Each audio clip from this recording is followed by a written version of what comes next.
ஒரு சிறிய கிராமத்தில் ஒரு இளைஞன் ஒருவன் வாழ்ந்து வந்தான். அவன் மிகவும் சோம்பேறியாக இருந்தான். ஒவ்வொரு நாளும் தனது இலக்குகளை அடைய முயற்சிக்காமல் அவன் தனது நேரத்தை பயனற்ற பல விஷயங்களில் வீணடித்து வந்தான். அவன் தாமதமாகவே தூங்குவான், தாமதமாகவே எழுவான் மற்றும் பல மணி நேரங்களை பயனில்லாமல் கழிப்பான். சோம்பல் அவனுடைய நிலையான தோழனாக மாறி இருந்தது. அவனுடைய பெற்றோர்கள் எதையாவது செய்ய சொன்னால் அவன் சாக்கு போக்குகள் ஏதோ சொல்லி தட்டி கழிப்பான் அல்லது அவர்களுடன் வாக்குவாதம் செய்வான். அவனுடைய பெற்றோர்கள் அவனை வழிநடத்த முயன்றனர், பொறுப்பாக இருக்கும்படி அறிவுறுத்தினர். ஆனால் அவன் ஒருபோதும் அவர்களுடைய பேச்சை கேட்கவில்லை. மாறாக அவன் திரும்ப அவர்களுடன் சண்டையிடுவான், வாதாடுவான்.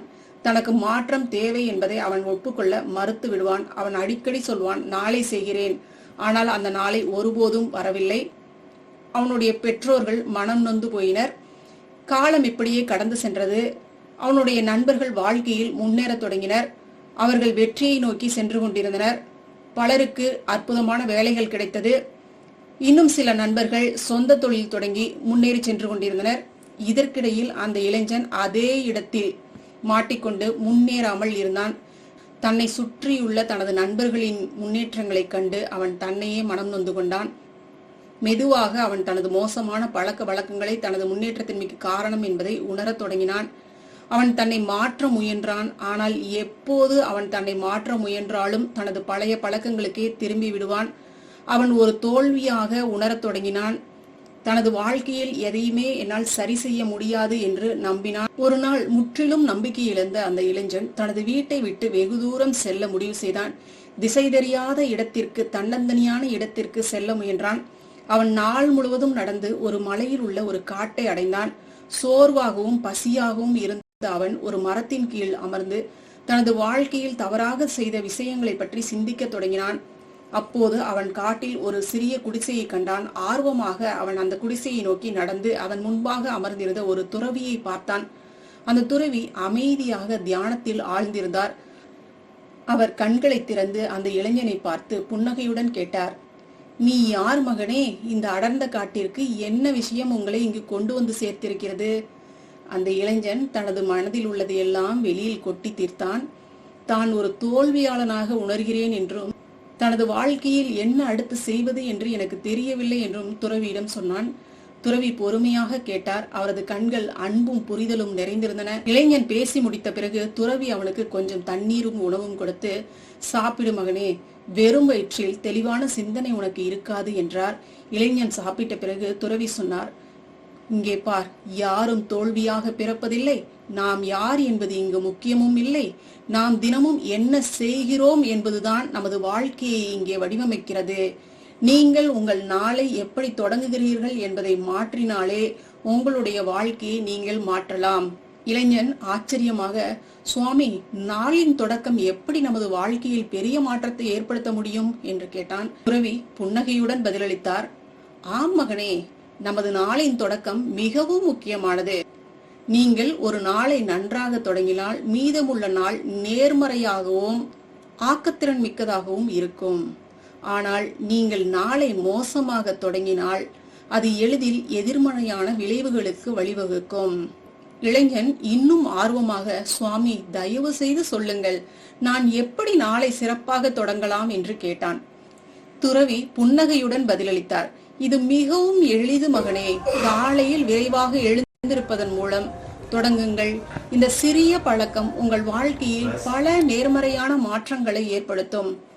ஒரு பூ பூத்தால் தேனீக்கள் தானாக வருவது போல நீங்கள் காலையில் எழுந்திருப்பதன் மூலம் பிற நல்ல பழக்கங்கள் உங்களுக்கு தானாகவே வந்து சேரும். இது தன்னடக்கத்தினுடைய முதல் படியாகும்.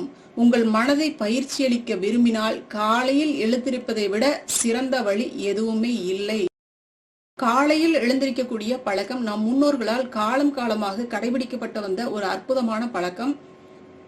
இன்னும் அற்புதமாக சொல்ல வேண்டுமானால், உண்மையில் காலையில் எழுந்திருப்பது வரலாறு முழுவதும் சில மிகவும் வெற்றிகரமான மற்றும் செல்வாக்குமிக்க நபர்களால் பயிற்சி அளிக்கப்பட்ட பழக்கமாகும். இளைஞன் கேட்டான், ஆனால் சுவாமி, காலையில் எழுந்திருப்பது எப்படி பிற நல்ல பழக்கங்களை நமக்கு கொண்டு வந்து சேர்க்கும்? துறவி மீண்டும் விளக்கி சொன்னார், பார், நமது உடலுக்கு சரியாக செயல்பட 8 மணி நேர தூக்கம் தேவை. நீங்கள் காலையில் எழுந்திருக்க தொடங்கினால் நீங்கள் இயல்பாகவே முன்னதாக தூங்கச் செல்வீர்கள். நீங்கள் ஒரு வழக்கமான தூக்க முறையை கொண்டிருந்தால் உங்கள் வாழ்க்கை மிகவும் ஒழுக்கமாகவும் தன்னடக்கமாகவும் மாறும்.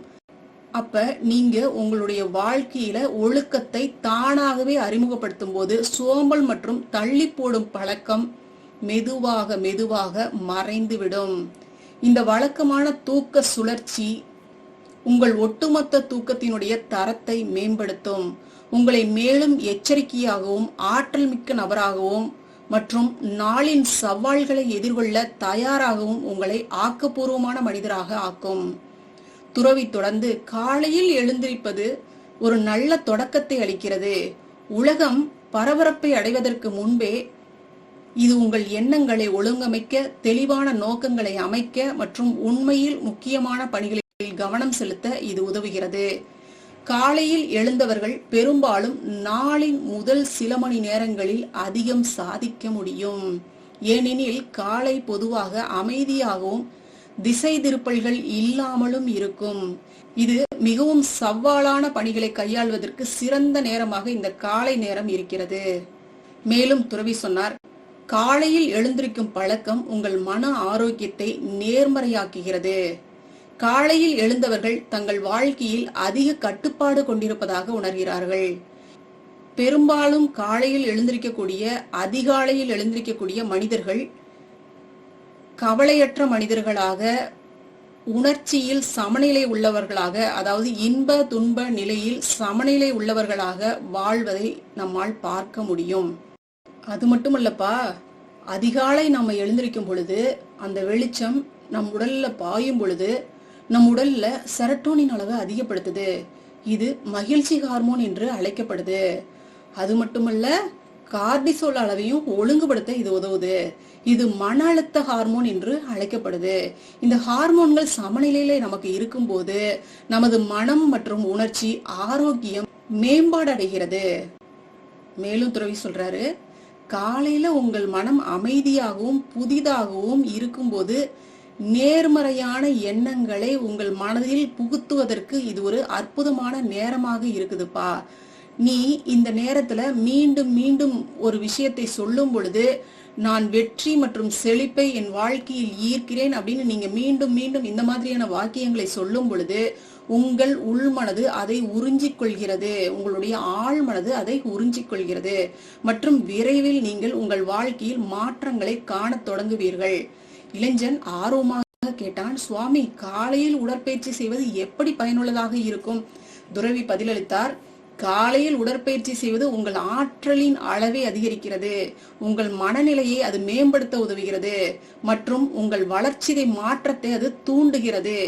காலையில் உடற்பயிற்சி செய்வது என்டார்பின்களை வெளியிட உதவுது. இது மகிழ்ச்சி ஹார்மோன் என்று அழைக்கப்படுது.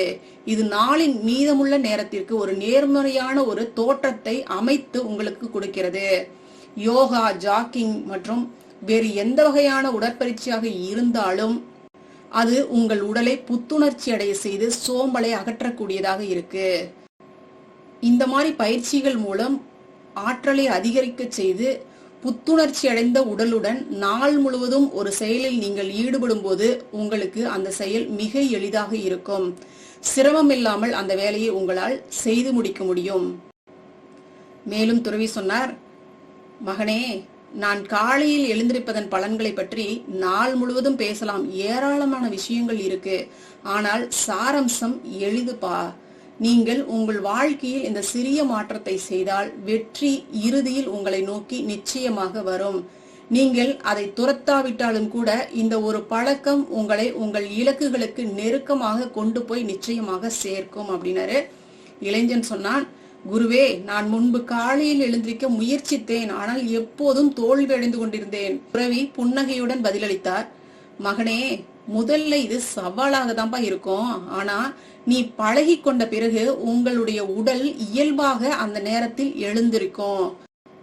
காலையில் எழுந்திருக்கக்கூடிய இந்த பழக்கத்தை நீங்க தொடங்கும் போது ஆரம்பத்துல நீங்க அலாரம் வைப்பீங்க. ஆனா அந்த அலாரத்தை நீங்க ஆஃப் பண்ணிட்டு படுப்பீங்க. ஸோ இது தொடர்ந்து சில நாட்கள் நடந்துகிட்டு தான் இருக்கும். ஆனா இதை தவிர்ப்பதற்கு, இந்த மாதிரியான விஷயங்களையும் நம்ம தவிர்ப்பதற்கு உங்களுடைய அலாரத்தை கொஞ்சம் தூரத்துல, உங்களுடைய படுக்கையை விட்டு கொஞ்சம் தூரத்துல வைங்க. அதை அணைக்க நீங்க உடல் ரீதியாக எழுந்திருக்க வேண்டிய ஒரு சூழலை நீங்க ஏற்படுத்துங்க. நீங்க படுக்கையிலிருந்து வெளியே வந்தவுடன் தூங்க திரும்புவதற்கான வாய்ப்பு கொஞ்சம் குறைவாகத்தான் இருக்கும். மேலும் நீங்க சரியான நேரத்துல எழுந்திருக்க தவறுனா உங்களுக்கு ஒரு சிறிய தண்டனை கொடுத்துருங்க. உங்களுக்கு ரொம்ப பிடிச்ச உணவை அன்னைக்கு தவிர்த்து விடுவது அப்படின்ற ஒரு தண்டனையை உங்களுக்கு நீங்களே கொடுத்துருங்க. இது உங்கள் மனதை அதே தவறை மீண்டும் செய்யாதபடி பயிற்சி அளிக்கக்கூடியதாக இருக்கும். பின்னர் துறவி சொன்னார், இப்போது வீட்டிற்கு திரும்புங்கள். உங்கள் பெற்றோர்கள் உங்களை பற்றி கவலைப்பட்டு கொண்டிருப்பார்கள். இது ஒரு எளிய பழக்கம். காலையில எழுந்திருப்பது உங்கள் முழு வாழ்க்கையையும் மாற்றும். ஒழுக்கத்தையும் செல்வ செழிப்பையும் உங்கள் வாழ்க்கை பயணத்துல கொண்டு வந்து சேர்க்கும்பா இது அப்படிங்கிறாரு.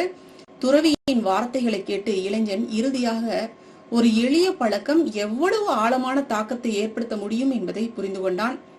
ஆழமான புரிதலும் தன்னம்பிக்கையும் நிறைந்த அவன் துறவியை மரியாதையாக வணங்கி உறுதியான மனதோடு வீட்டிற்கு திரும்பினான். அவனது இதயத்தில் ஒரு புதிய ஒளி மின்னியது. கதையில வரக்கூடிய இந்த நபரை போல நம்ம வாழ்க்கையில நிறைய துன்பங்களை அனுபவிக்காம எந்த நேரத்துல எந்த வேலையை செய்யணுமோ உரிய காலத்துல நம்ம செய்யணும் அப்படின்னா இந்த அதிகாலை எழுந்திருக்கக்கூடிய பழக்கம் இருக்கு பாத்தீங்களா, அது சிறப்பான ஒரு பழக்கங்க. அதுவே நம்ம வாழ்க்கையில எந்த மாதிரியான விஷயத்தை நோக்கி செல்ல வேண்டும், எப்படிப்பட்ட வேலைகள் நமக்கு உகந்ததாக இருக்கும், நம்ம வாழ்க்கையில வெற்றி பெற வேண்டும்னா எந்த பாதையை நோக்கி நம்ம அடியெடுத்து வைக்க வேண்டும் அப்படிங்கிற எல்லா அறிவுறுத்தல்களையும் இந்த அதிகாலையில எழுந்திருக்கக்கூடிய இந்த அற்புதமான பழக்கம் நம்மளுக்கு நிச்சயமாக அது நம்மளுக்கு சொல்லாம சொல்லிவிடுங்க. அதுதான் விஷயம். நம்ம இந்த அதிகாலை நேரத்தை பிரம்ம முகூர்த்தம்னு சொல்லுவோம்.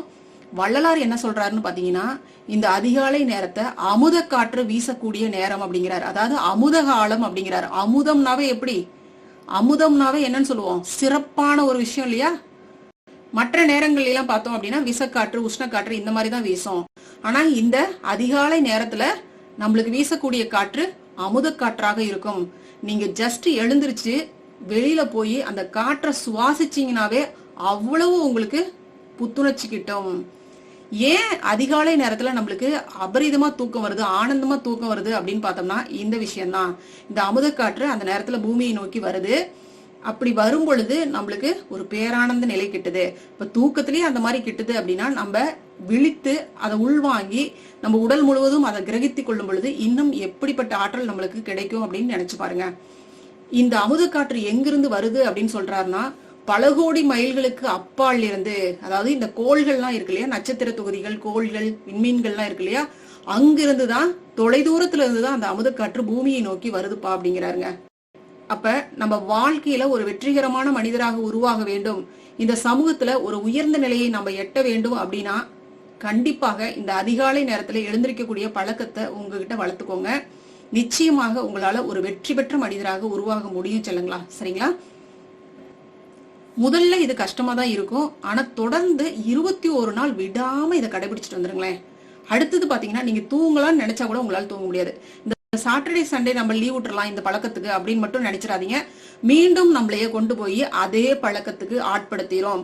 நம்ம இவ்வளவு நாள் கஷ்டப்பட்டு இந்த மாதிரி பண்ணின அந்த ஹேபிட் மறுபடியும் பாத்தீங்கன்னா முதல்ல இருந்து தொடங்குற மாதிரி ஆயிரும். அதனால எல்லா நாளும் நம்மளுக்கு ஒரே மாதிரியான நாட்களாக தான் இருக்கணும். இப்ப பாத்தீங்க அப்படின்னா நீங்க எந்த குறிக்கோளை அடைய வேண்டும் அப்படின்னு நினைக்கிறீங்களோ அதை விட இன்னொரு மடங்கு சேர்த்தியே உங்களுடைய வெற்றி இருக்கும். நிச்சயமாகுங்க. நீங்க இத வாழ்க்கையில நடைமுறைப்படுத்திக்கிட்டே வாங்க. ஒரு 2 மாசத்துல உங்களுக்கு அற்புதமான மாற்றங்கள் உங்க கண்ணு முன்னாடி தெரியும். நிச்சயமாக இது ஒரு நல்ல பலனை அளிக்கும். உங்களுடைய வாழ்க்கையில் முன்னேற்றத்திற்கான பாதை தொடங்கிருச்சுன்னு நினைச்சுக்கோங்க தங்கங்களா. சரிங்களா? வாழ்க வளமுடன். நன்றி. அன்பான அருட்பேராற்றலின் கருணையினால் நாம் அனைவரும் நல்ல உடல்நலம், நீல ஆயுள், நிறை செல்வம், உயர்ப்புகள், மெய்ஞானத்தோடு நல்லதொரு வாழ்க்கையை நலமுடனும் வளமுடனும் ஓங்கி வாழ்வோம். வாழ்க வளமுடன்.